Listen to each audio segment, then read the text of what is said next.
my great privilege to introduce to you one of the great American conservationists, someone who has been active and a leader in this field for over 50 years. Congressman John Dingell is from Michigan's 15th Congressional District.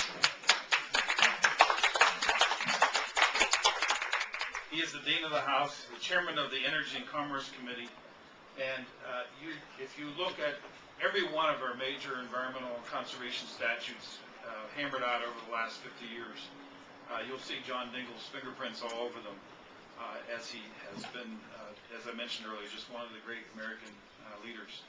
I believe the Chairman's most important work is yet to come. With global warming so profoundly threatening the future of wildlife, we must once again look to John Dingell to protect not only wildlife, but also the future of our children and the future of our grandchildren. I am so pleased to introduce to you a great American conservation hero, a longtime friend of the National Wildlife Federation, the Honorable John Dingell.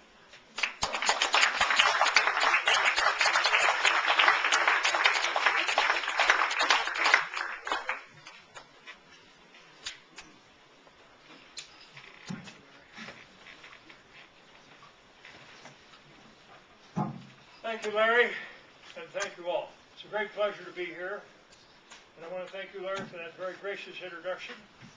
And I want to tell you what a pleasure it is for me to be amongst folks who are comfortable with the smell of Hoppy's number 9, and that we have something in common.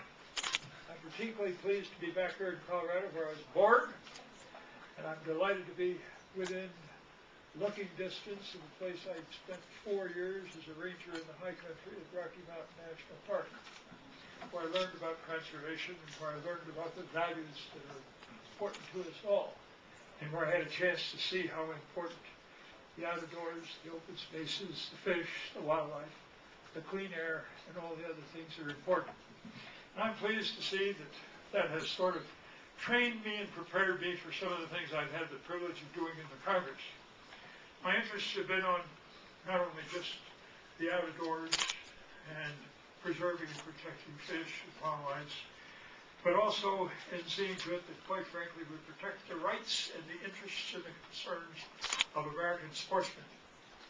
The right to hunt, to fish, to own firearms for legitimate sporting and defense purposes, and to see that the sportsmen are the people who really begin and continue this great game of ours of protecting the outdoors, protecting the fish and wildlife, and protecting the heritage that is so precious to us all.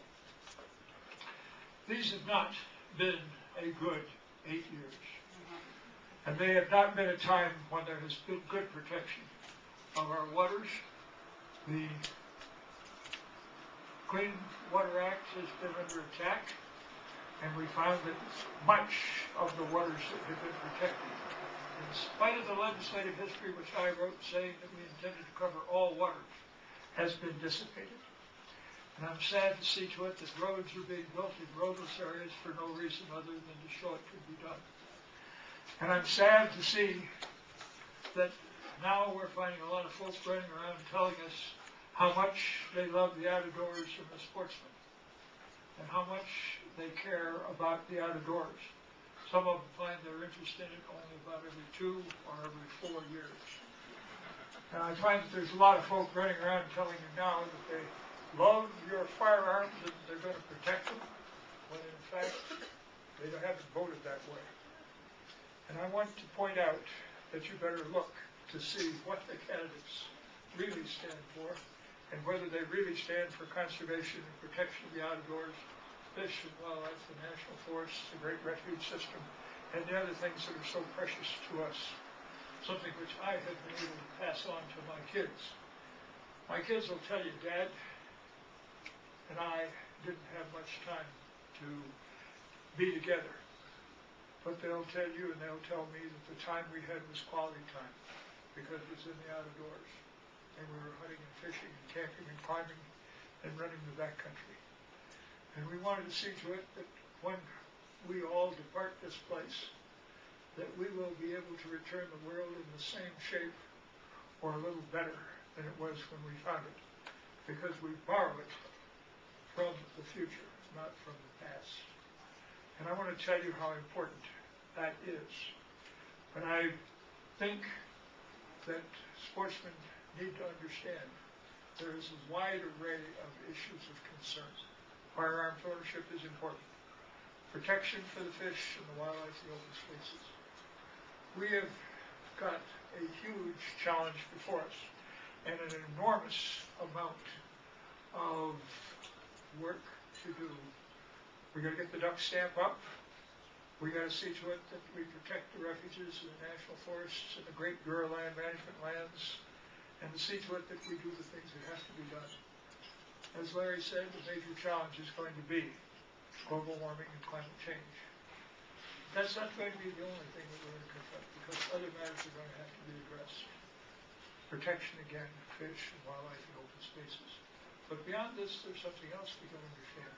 When we write that bill, we have to write, and I intend to do it in my committee, we have to see to it that not only do we consider the rather narrow views of the quote environmentalists, but we consider the honest concerns of the red-coated hunters and fishermen to which branch of conservation I belong, and that we understand that we've got to save open spaces as we do that, and that we use some of the revenues that we're going to generate through that mechanism to preserve and protect the open spaces, and to begin to buy the lands and the other things that we have to protect our outdoor history and our outdoor heritage.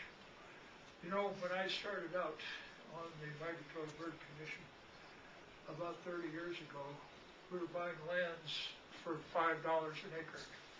Today, there's a great lady in this room with whom I work, Senator Blanche Lincoln Lambert,